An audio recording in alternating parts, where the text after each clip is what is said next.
पंडित खेत्रे यांना मी कविता सादर करण्यासाठी आमंत्रित करते। सगळ्याला सर्वप्रथम नमस्कार।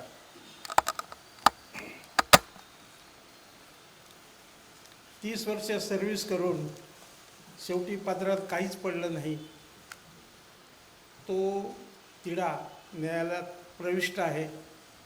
म्हणून मी वॉचमॅनची नोकरी करत होतो आणि करीत आहे। त्यानंतर कोरोना काळामध्ये जो प्रसंग आमच्या कुटुंबावर आला, आम्ही क्वारंटाईन झालो सगळे, आणि त्यामुळं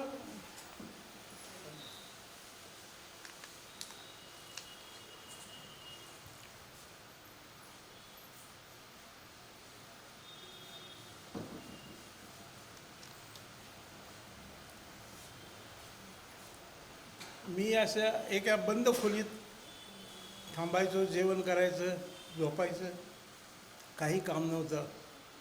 परंतु जीवन जगण्यासाठी एक कचरा वेचणारी बाई मी पाहिली रस्त्यावर, आणि तिथून पुढे मला एक गीत सुचलं।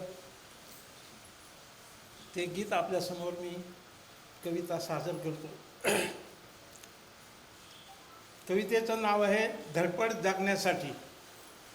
धडपड जगण्यासाठी डोई भंगाराचे ओझे घेऊन तुरू तुरू चालली कशी, कोरोना काळात देखील रस्त्यात ती आली कशी। सरकारचा आदेश होता रस्त्यात येऊ नका, सरकारचा आदेश होता रस्त्यात येऊ नका, येईल रोग तुमच्या घरी, गाफील राहू नका। घ्यावी सर्वांनी काळजी, साथ नाही अशी तशी, डोई भंगाराचे ओझे घेऊन रस्त्यात तुरू तुरू ती चालली कशी। गरिबी मोठी वाईट, गरिबी मोठी वाईट, नको येऊ असे कोणा जीवन, देवा घाल मला पुढच्या जन्मी श्रीमंतीचे जीवन। जगण्यासाठीच तिची धडपड चालली कशी, कोरोना काळात देखील ती रस्त्यात आली कशी। नाही तिच्या मागे पुढे, नाही तिच्या मागे पुढे, एकटीच आहे घरा, कोणतेही काम केले नाही तर ती उपाशी मरेल घरा।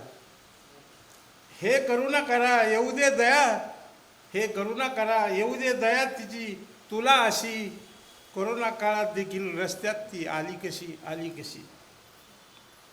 जीवन जगण्यासाठी कष्ट आलेच इथे, जीवन जगण्यासाठी कष्ट आलेच इथे, मिळणार नाही तिला फुकटचे काय आहे इथे।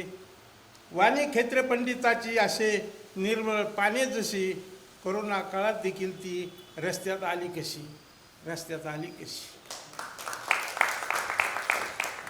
माननीय पंडित खेत्रे सर यांचा आपण सन्मान करूया। मान्यवरांच्या उपस्थितीत सरांचा सन्मान।